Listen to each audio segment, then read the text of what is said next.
Assalamualaikum warahmatullahi wabarakatuh. Selamat siang sobat semua, salam sejahtera. Kembali lagi di channelnya seputar informasi desa.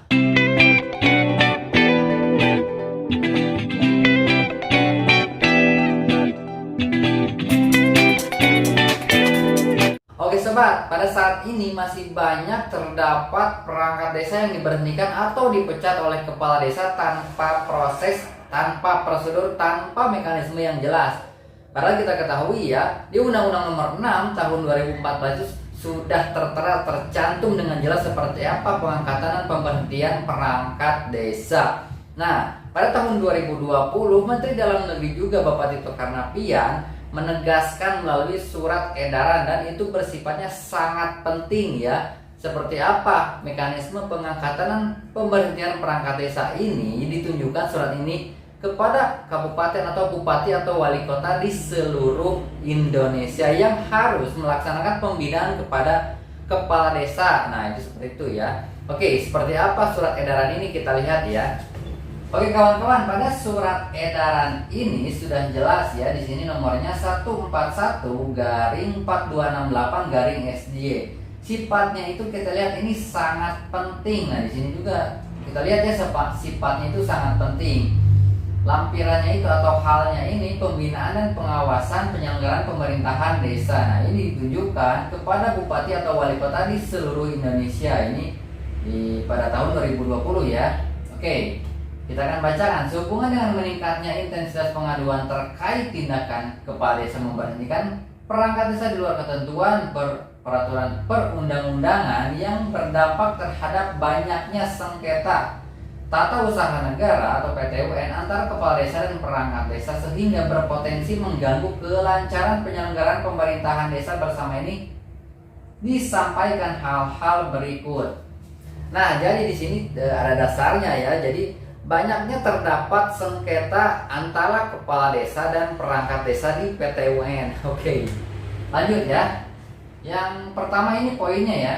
Dalam upaya meningkatkan kinerja penyelenggaraan pemerintahan desa, pemerintah berkomitmen untuk menjadikan perangkat desa sebagai aparatur pemerintah desa yang mampu memberikan dukungan optimal kepada kepala desa dalam melayani masyarakat, melaksanakan pembangunan pembinaan masyarakatan, serta memberdayakan masyarakat. Itu poin pertamanya ya. Poin yang kedua, salah satu kebijakan pemerintah dalam mewujudkan perangkat desa sebagai aparatur pemerintahan desa yang profesional adalah memberikan jaminan masa kerja sampai dengan usia genap 60 tahun sebagaimana diatur dalam peraturan ya. Ini bisa dibaca ya oleh sobat semua. Terus poin ketiganya, kebijakan pemerintah sebagaimana tersebut pada angka 2, di angka 2 ini ya, masih banyak yang belum dipahami dan ditaati oleh kepala desa sehingga banyak terjadi tindakan kepala desa yang memberhentikan perangkat desa tidak sesuai dengan persyaratan atau prosedur yang berlaku. Nah, kita lihat jadi sini poin 3. Jadi masih banyak terdapat pemberhentian perangkat desa oleh kepala desa tanpa prosedur ya, tanpa proses yang jelas seperti itu ya. Oke, poin yang keempat, berkenaan dengan hal tersebut di atas diminta kepada saudara untuk mengambil langkah pembinaan dan pengawasan kepada kepala desa. Nah, jadi bupati dan wali kota ini harus melaksanakan pembinaan dan pengawasan kepada kepala desa ya. Oke, poin yang pertama itu melakukan pembekalan kepada kepala desa untuk membina perangkat desa khususnya terkait pengangkatan dan pemberhentian di wilayahnya masing-masing untuk mencegah terjadi pelanggaran yang di atas. Jadi nanti ada terjadinya seperti ini ya, ke PTUN sengketa seperti itu tidak boleh. Nah, karena ini harus diawasi oleh bupati atau wali kota dan melakukan pembinaan dan pengawasan kepada kepala desa.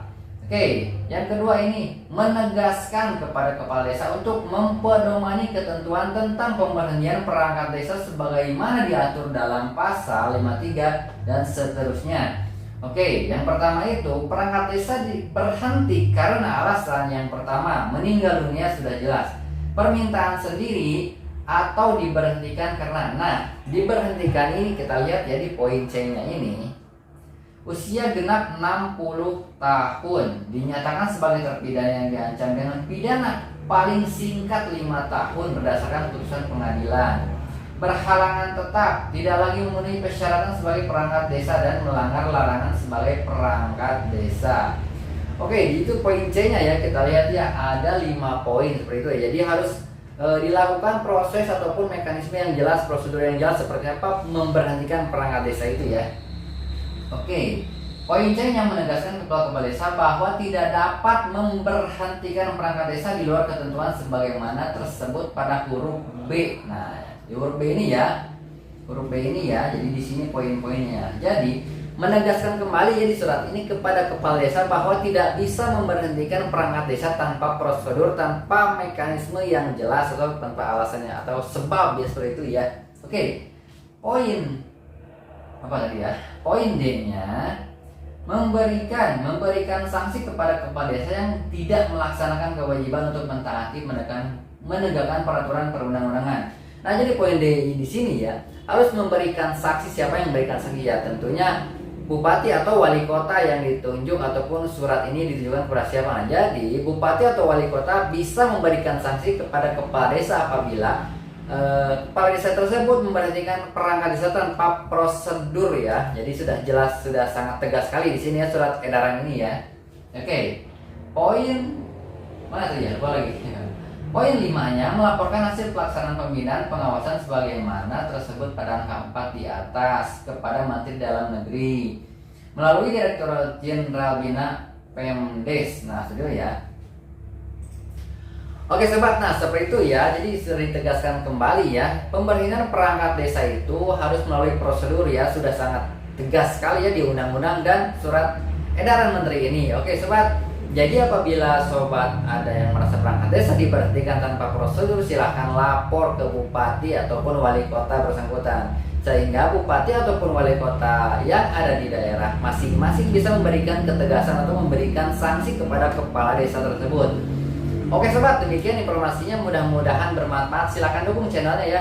Wassalamualaikum warahmatullahi wabarakatuh.